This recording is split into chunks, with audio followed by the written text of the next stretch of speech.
I don't know if it's better to like.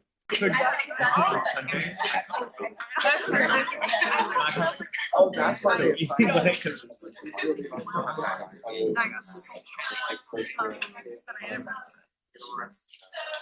Few announcements regarding the midterm next week. So that will cover today's lecture will be the last material that is on that midterm. So lectures 1 through 10. Yes.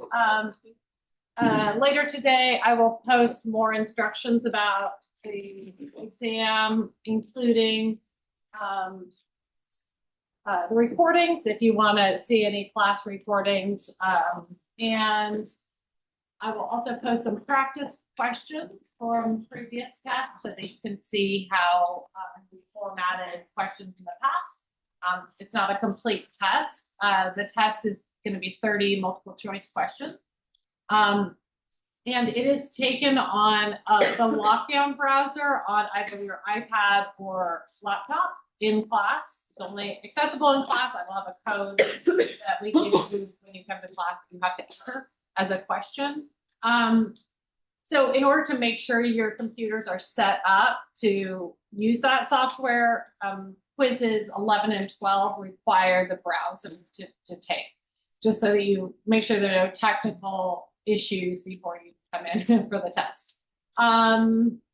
You can bring a calculator, and I will have a sheet of scratch paper if you need that. So that's it. I'll have more details in the email today, including the lecture recording link. Yeah. Any other questions? Okay.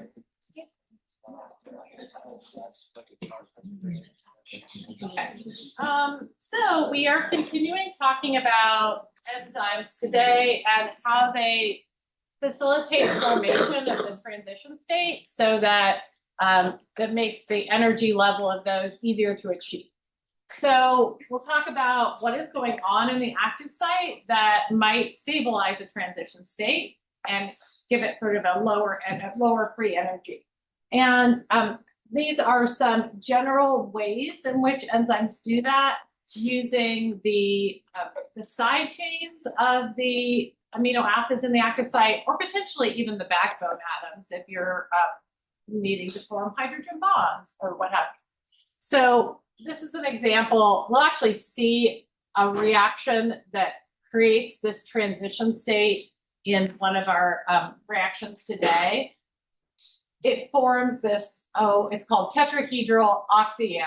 It's basically an intermediate that forms between the enzyme and the substrate, and there is a negative charge that appears based on the electrons that are now around the oxygen there. That's a pretty high energy transition state. The oxygen doesn't want to have a negative charge like that. So what might enzymes do to stabilize that? And these are two examples of how that can be facilitated in the context of an enzyme's active site. They are called the different mechanisms they might use. One is called electrostatic stabilization. That's basically just using charged groups to stabilize each other. Or acid-base catalysis. And like its name suggests, this might be facilitated by donating protons or accepting protons. So we will see that those types of catalytic events in the enzymes today. So here we have, usually when you're looking at mechanisms, the enzyme's active site is kind of shown here. It says enzyme, enzyme, enzyme. And then the very end side chains are shown interacting with the substrate.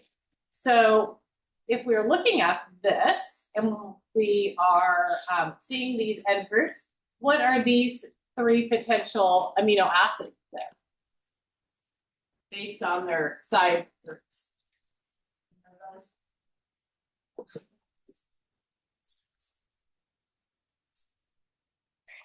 Yes. The top right is lysine. Could be lysine. What is a group like that?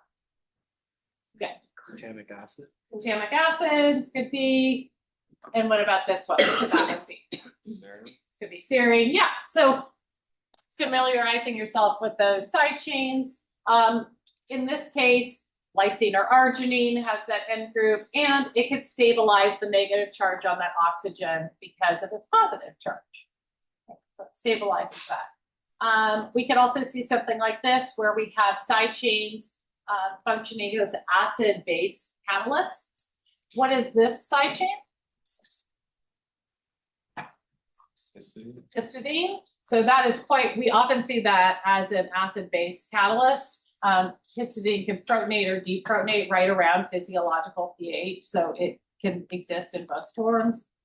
In this case, it's donating a proton here temporarily, acting as an acid, and so on. So that's just general examples of how those side chains can interact in the active site. Common acid-base, this GABC is general acid-base catalysis. These side chains are quite often seen in acid-base catalysis because they are acid and base amino acids. Okay.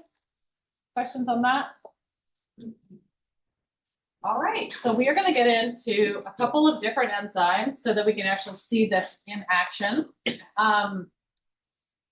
And this first one is called lysozyme. Lysozyme is an enzyme that is found in tears and saliva and mucus and helps defend against a bacterial infection. It does that by cleaving the sugar structure so that the cell surface of bacteria cell walls is basically a matrix of sugars and proteins, and it cleaves the sugars, the chains of sugars, to weaken the cell wall. So sorry, I'm very full. The substrate is basically a chain of sugars here, and the blue is the enzyme. So the sugars are sitting in the active site, and this is a side view where we see a chain of sugars. This would be on the bacterial cell wall. And the goal of the enzyme is to cut this bond, this glycosidic bond, which is a sugar bond, between two neighboring sugars. So we'll look at this mechanism, but that's the goal. And we're really going to zoom into this individual bond and what's going on there. So looking at the reaction mechanism. These are two side chains that are in the enzyme. They're going to facilitate the catalysis. This is the substrate. So this, we're seeing one sugar here. This is the bond that's going to be broken. This is the oxygen on the other side, and the R is the rest of the sugar chain. So if we look back here, here's the bond that's going to be broken. Here's the oxygen, that's the rest of the sugar. Okay, so it's just zoomed into a very tight look at that bond. Sorry, back too far. There we go. Okay. What are these amino acids based on their one-letter abbreviation that are involved in this reaction? Glutamic acid. What's the other one? Aspartic acid. Yeah.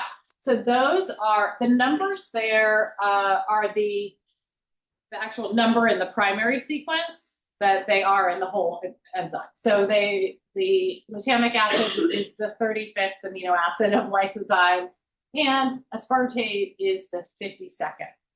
Why did they label this? It's because the enzyme might have other aspartates. So they're trying to be specific and say it's actually this 52nd one that sits in the active site, and that's important for catalysis. So you'll see that in papers that, it's very specific in that way. Okay, let's see what each one is doing here. We are looking at, we're going to see acid-base catalysis, and we're going to see electrostatic stabilization. So the first event is that you do not have to push arrows. Okay, we'll leave that to OChem. But just understand what's going on at each step, essentially. Okay, so glutamic acid here is going to donate a proton to this oxygen. And so that oxygen is going to grab a proton, and that breaks that bond that the oxygen has with the carbon here. So essentially, the first step is that the bond is broken between this sugar and the rest of the sugars over here. And that is because glutamic acid serves as an acid in that reaction. Is it surprising that glutamic acid is in this state? Are you surprised it's protein? In terms of its pKa and what we might expect it to be.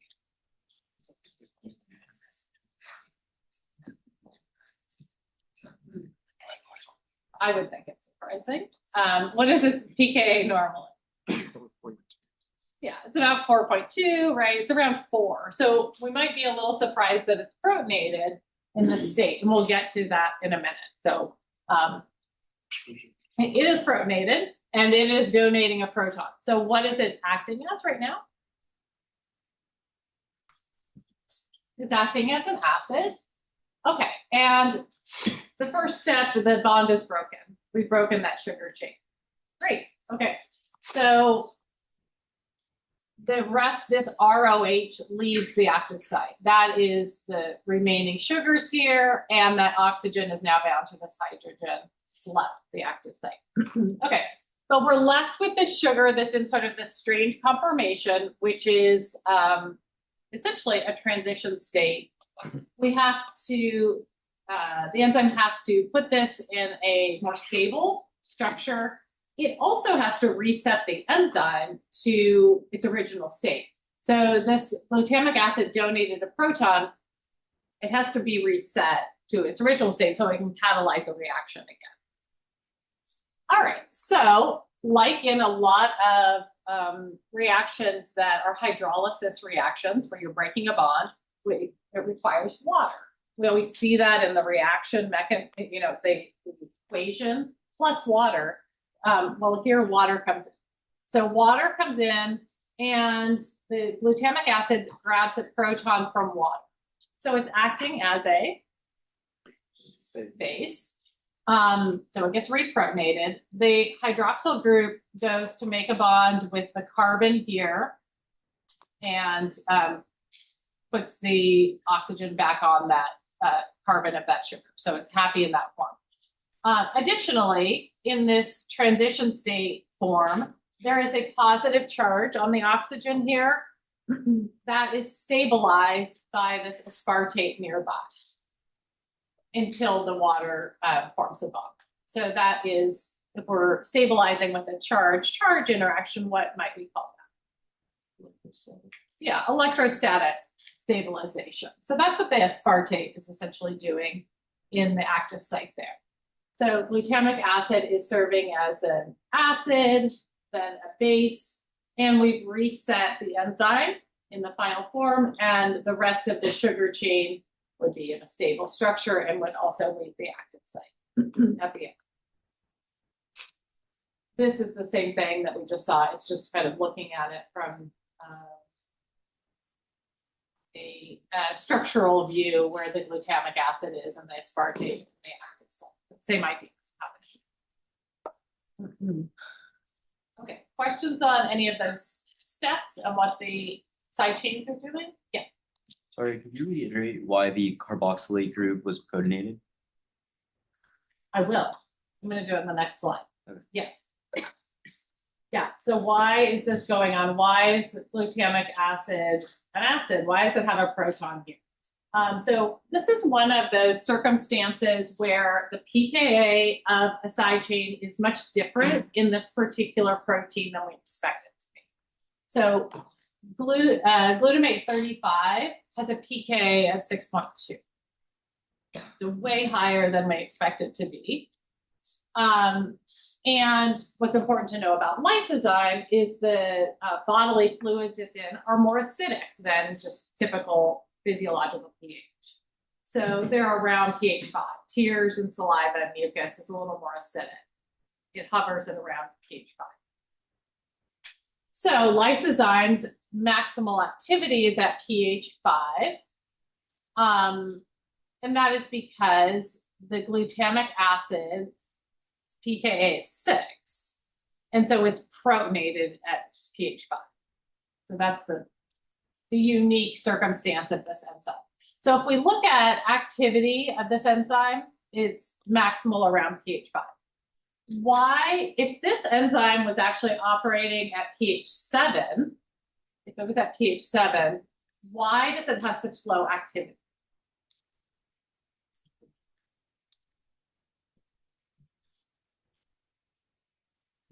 There are like not enough acidic forms of the carboxylic acid compared to the basic version. Yeah, so the glutamic acid, this one, would be deprotonated at pH 7. And so it wouldn't be able to serve as an acid catalyst to begin. Because that pH 7 would be above its pKa, it would be deprotonated, and so it wouldn't exist in this form at pH 7. Understand that? Okay. Why is activity so low at pH 2? So why does the activity go down over here?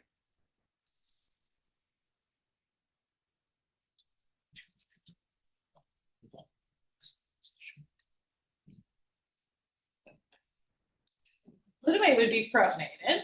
That's fine. What else happens?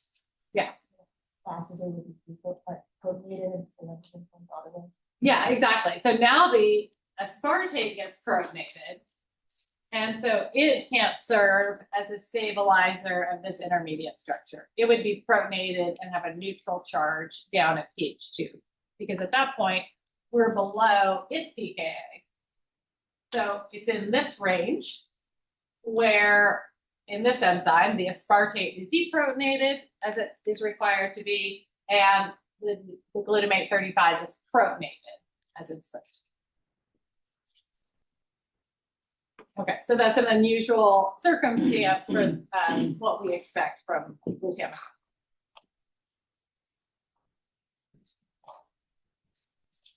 Questions on that enzyme before we go to the other next one? Yeah. Just one more time, so glutamic acid can't act as an acid at pH 7. Right, because it's deprotonated, Okay. and so it has no proton to donate. That aspartic acid can't act as a base. Yeah, it's not really acting as a base, it's more just acting as a negative charge. To stabilize the mhm. positive. Yeah, to stabilize this structure in the intermediate, it's acting as a negative charge to stabilize that temporary positive charge. Okay. Yeah, Thank you. so if it was protonated, it would be neutral and wouldn't be. Okay, thank you. Okay, moving on to protease, chymotrypsin. What does a protease do? What types of bonds does it break? Peptide bonds, yes. It breaks peptide bonds, again, using water. And a lot of proteases use this triad. So these 3 amino acids in its active site, they call it the catalytic triad. What are these amino acids? Aspartic acid, Histidine, histidine, serine. serine. Yeah, so we very often see, it's called a serine protease. We see that a lot for protease. So you'll hear that term. Okay, I'm guessing. So chymotrypsin is a protease that is specific in the types of peptide bonds that it cleaves. It cleaves after large amino acids, meaning amino acids that have large side chains. So I think we even might throw methionine in here too. These are large, bulky amino acids. It cleaves after them. That means the C-terminal peptide bond after that large, bulky terminal. Okay, so let's see how this enzyme works. Again, we're looking at the enzyme on this end. This is the active site, and its substrate is a polypeptide. In particular, it is cleaving this peptide bond. after this amino acid. So on the C terminal side of this amino acid, what is this amino acid that it's cleaving at? Phenylalanine. Yeah, phenylalanine, yep. So, that's its substrate. The goal is to cleave this peptide bond, and we have our catalytic triad right next to each other in place. Okay, so let's see what is going on this is the sequence of events and what happens at each step, to see what those amino acids are doing. So the first thing is that histidine is the nitrogen, one of its nitrogens, is actually going to pull the proton off of the serine. And then the serine will attack this carbon here and form a covalent bond, which is interesting. It's a temporary covalent bond. That's called covalent catalysis. So it's forming a bond between the enzyme and the substrate temporarily. But in order to do that, the histidine pulls the proton off serine. So what is histidine acting? It's acting as a base, yes. So histidine is acting as a base that allows the oxygen on serine to form this covalent interaction. Then the nitrogen on that is part of that peptide bond is going to grab the hydrogen from histidine. So histidine's donating this hydrogen to the nitrogen. So histidine is acting as a acid in that case. And you can see at this stage, the peptide bond is broken. So histidine has acted as a base, then an acid, and serine is currently operating as a covalent catalyst right now. Okay, so that this end of the peptide is free, that can leave the active site. We currently have the enzyme bound to the substrate, so that has to be dealt with. Okay, now here's the step where water comes in. Water is going to come into the active site here. Histidine is going to pull a proton off of the water. And so it's acting as a base. The hydroxyl group will go to bind the carbon. And then that allows the oxygen here to grab the hydrogen back off of histidine. So histidine is acting as a acid again. And now we've reset the system. We have the carboxylic acid end of this amino acid looks correct. It has a carboxyl group. The serine has been reprotonated and it's ready to sort of start the process again. Okay, so the histidine acts as an acid and a base twice in that sequence of events. All right, questions on what we've talked about so far? I'll talk about what aspartate is doing there in a second because it's unclear right now what it's doing. We haven't seen it doing a lot of activity. We see the acid and base steps. Okay, so let's look at aspartate. Why is that required? Aspartate is essentially holding histidine in the correct form, in this form, so that the proton that is on histidine to begin with is held over on this side, interacting with aspartate in the hydrogen bond. That leaves this nitrogen to operate as an acid and a base over and over again. If the proton was instead on this side, as it could be, of histidine, that nitrogen wouldn't be able to operate as an acid and a base. It would be protonated. So the aspartate is operating as essentially electrostatic catalyst, keeping the histidine in the correct form. And people have analyzed the requirement for all of these amino acids by mutating and asking, does the enzyme still function? And what they've done is replace aspartate with a different amino acid, and you can ask if the activity is gone or if it's still there. So if you did that and you changed aspartate to a glutamate, do you think you would retain activity? Maybe, right? It has the same end group. It might, you know, maybe it's a little too long or too short or what have you. Maybe it's not the exact correct orientation, but that's what's called a conservative mutation. So that's a change in an amino acid that has the same characteristic. If you changed to a different amino acid, like put phenylalanine there, that's called a non-conservative mutation. Very different, would likely eliminate the activity. So, and that can exist in, you know, natural mutations that occur in your genome, and it changes amino acids.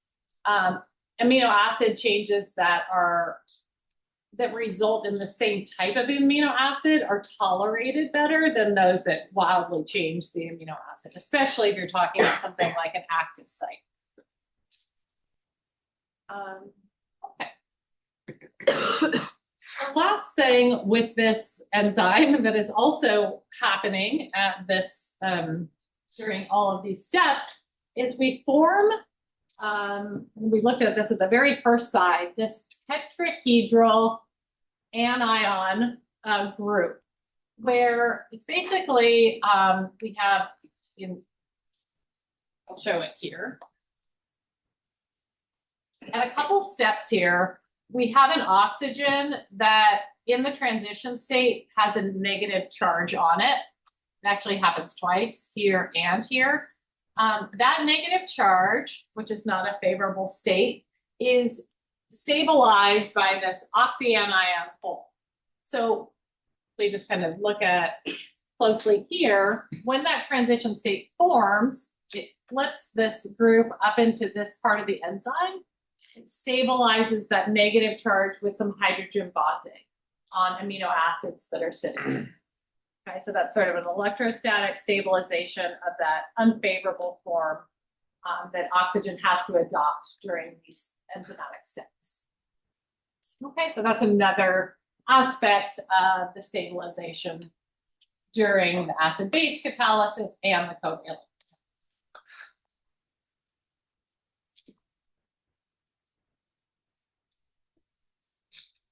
Questions on that enzyme?